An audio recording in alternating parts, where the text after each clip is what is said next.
Hey YouTube, I just went out and bought this ThermaCell Mosquito Area Repellent Backpacker version.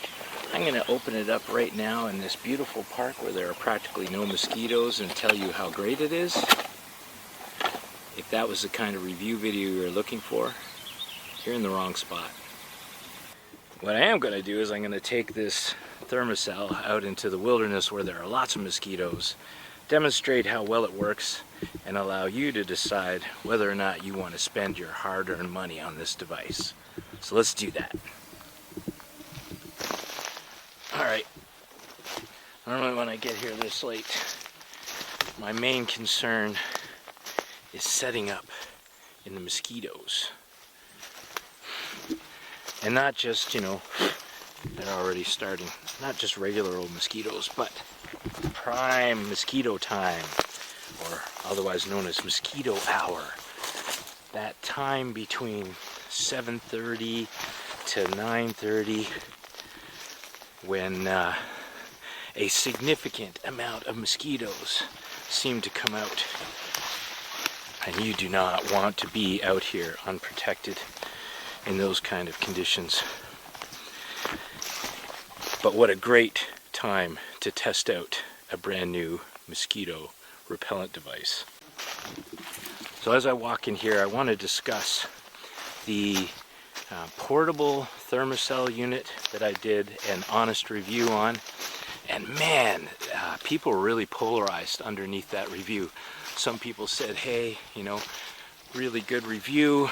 I agree with you on your evaluation. And then other people really took offense at my review of it, telling me that I used it incorrectly, or I didn't set it up properly, and it actually works fantastic. So hopefully, right here, we're going to be able to create that, 4.5 meter by 4.5 meter dome of protection where there will be no mosquitoes. No wind, nope, but just a light breeze. It's not windy at all today, so as ideal conditions as it's going to get. Okay, let's talk about mosquitoes here for a bit. And I'm only going to talk about stuff that I know has been proven by science. First of all, mosquitoes are sensitive to heat. That's how they zero in on you against the cooler background of the wilderness that you're in. They also follow carbon dioxide. So they've evolved to hone in on that carbon dioxide from your breath and use that to find you. Now, I don't know about you, but I can't do much about the fact that I'm a warm-blooded being and I exhale carbon dioxide. So I'm not going to be able to do much to keep the mosquitoes from finding me.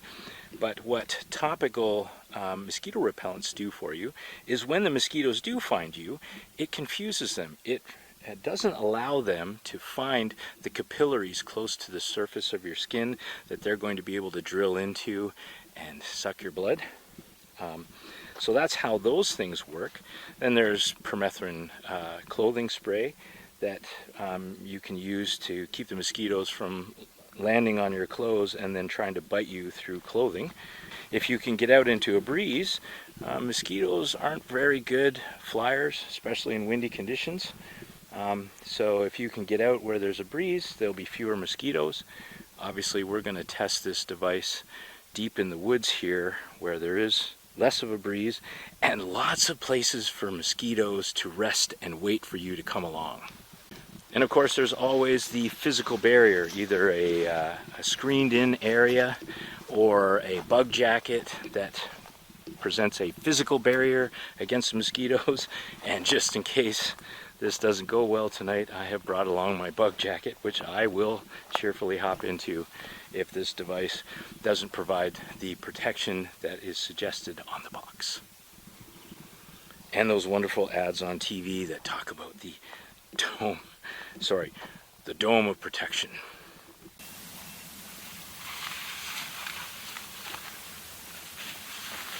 I'm going to take my own advice. Mosquitoes are starting to build up out there, so let's get out here in the open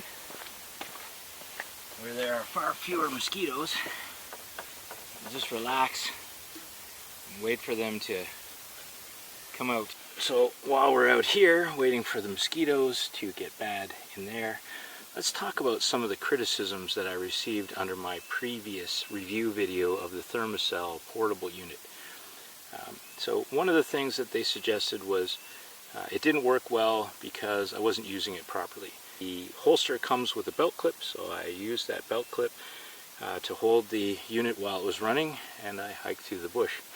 So we definitely know that is not a good idea. You need to be stationary, and you need to allow the pesticide to build up in a particular area. Again, not in an enclosed area, open area. They suggested that maybe the pads that I were using were old, so this time around I have brand new pads to put on the unit. It wasn't laying flat when it was operating. This backpacker unit, as you're going to see, definitely sits flat. There's only one way to use it. Once you've set it up and light it, you're using it properly. They had suggested that perhaps maybe I wasn't using it in ideal conditions. So it was too breezy or too windy. There's always going to be a breeze. Even when there's no breeze, at night when the mosquitoes really start to come out and you're sitting around the campfire, the lake is usually warmer than the land, and so it creates a thermal updraft from the lake, which is replaced by a breeze that comes in off of the cool land. There is always going to be air movement out here, which is part of the reason why I find it challenging the way they advertise this device. In this review video, every time that I've taken it out, I have tried to take it out in as close to ideal conditions as I'm able to find in the wilderness.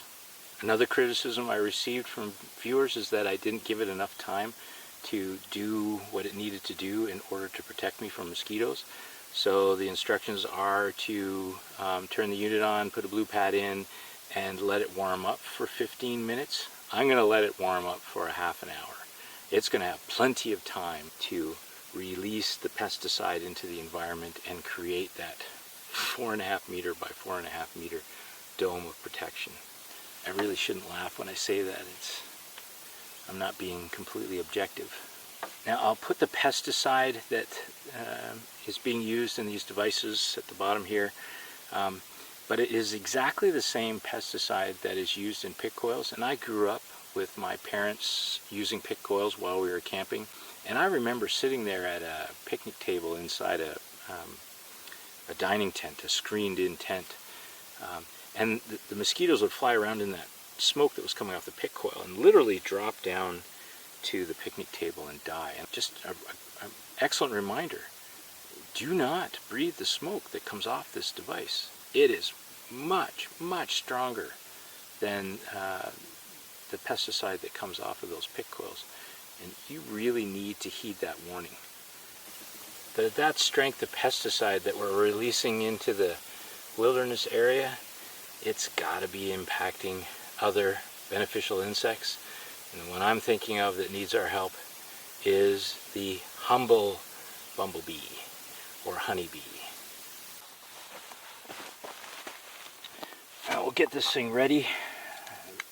One of the tips that was given to me by people that really believe in this product is don't wait until you've got it loaded with the blue cartridge or blue pad. Light this thing once you've got it on here, and that surface can start heating up long before you get the pad on here. Okay, the sun is down. It's about an hour until it's going to start to get pretty dark here. Mosquito hour is starting back here in the forest. I'm now at the point where if I used it, I would be putting on some mosquito repellent with DEET in it. Certainly lemon eucalyptus, like I enjoy using, or get behind a physical barrier. Either put on my bug jacket or perhaps go into the tent and read for a little while and wait for this part of the mosquito time to pass.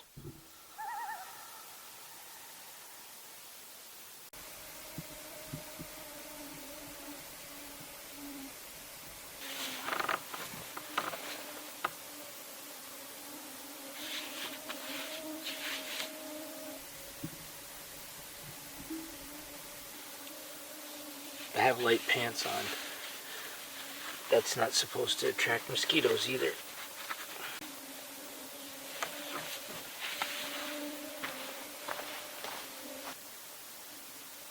But I literally can feel 3, 4, 5 each wave in front of me, my hand.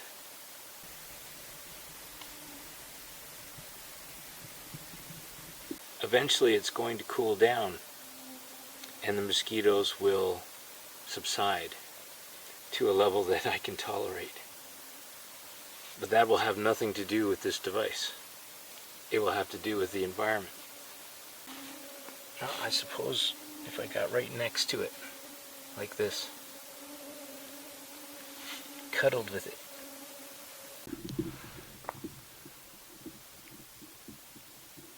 Okay, don't worry, my hands aren't actually in the smoke. It's an optical illusion. I wouldn't do that.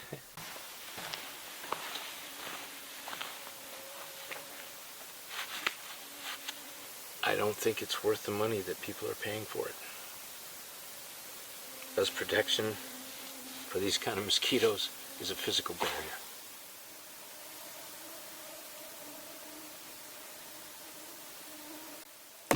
I mean, that visual alone should do it. Forget about the audio. I don't think I need to say anything more. Okay. I don't have any bug repellent on. I do not have a physical barrier like a bug jacket on. I am literally sitting 3 feet away or 1 meter away from the ThermaCell, and it has been going for a half an hour, creating this dome of protection, 4 meters, 4.5 meters by 4.5 meters around me.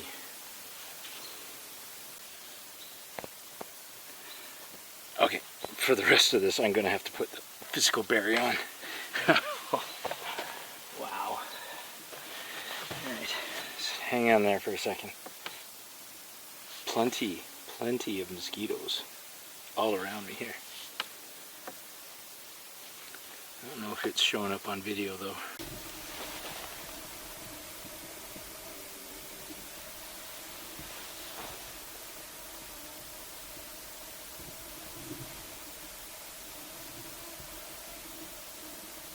I'm sorry, but there is no way you'd want to be out in these conditions without a bug jacket on like I have right now. I mean, I'm not even wanting to be out here with the bug jacket on because I don't have gloves on. Just trying to hold this camera, they're biting my hands. I mean, really? Are you getting all these mosquitoes? Are you seeing them? I am well within the dome of protection. Ow. In fact, I'm now bleeding from the mosquitoes biting my hand holding this camera. I'm sorry I can't keep it still, but I think I'm done here. Yeah. I would not be able to do this video segment without this bug net on. There is no way. And I don't think, in my opinion, that ThermaCell is doing anything at all for these mosquitoes. So I'm just trying to pack up my gear. Just the ThermaCell's still going.